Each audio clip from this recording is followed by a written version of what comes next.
Hello students, in this video we'll discuss impulse response equations. An impulse response equation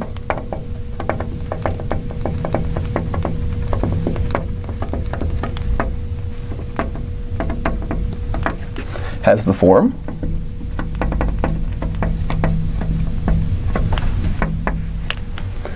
ay double prime plus by prime plus cy equals delta of t minus alpha. And here what we'll do is we'll do a specific case of impulse response equations. This is a second order equation clearly. You can have higher order impulse response equations, but these are second order equations. And we will assume that a, b, c, and alpha are constants, even though you can have more general situations than this.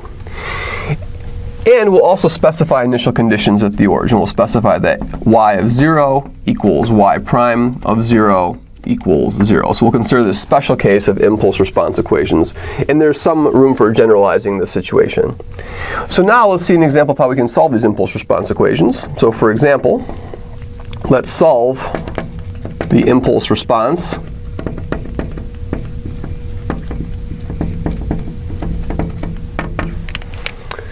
we will look at y double prime minus 7y prime plus 10y is equal to delta of t, with our initial conditions that y of 0 is y prime of 0 equals 0.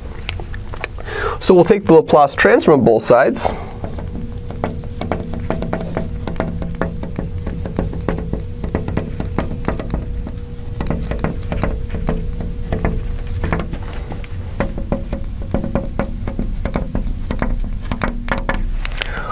In doing so, we will have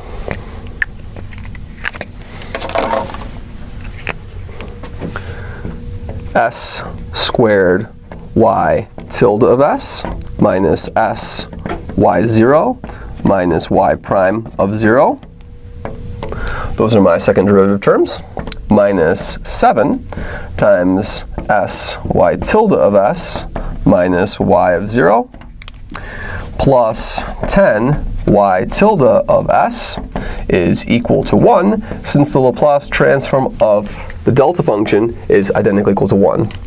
At this point, we can fill in our initial conditions. We know that y of 0, y prime of 0, and y of 0 are all 0, so those will go away.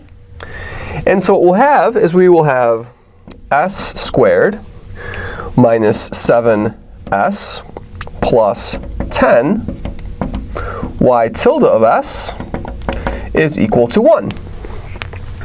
Therefore, we have y tilde of s is equal to 1 over s squared minus 7s plus 10.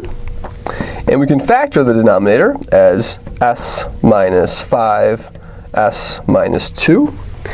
And we'll use partial fractions. This will be a over s minus 5 plus b over s minus 2, which we can write by cross multiplication as a s minus 2a, and then plus b s minus 5b all over s minus 5 s minus 2.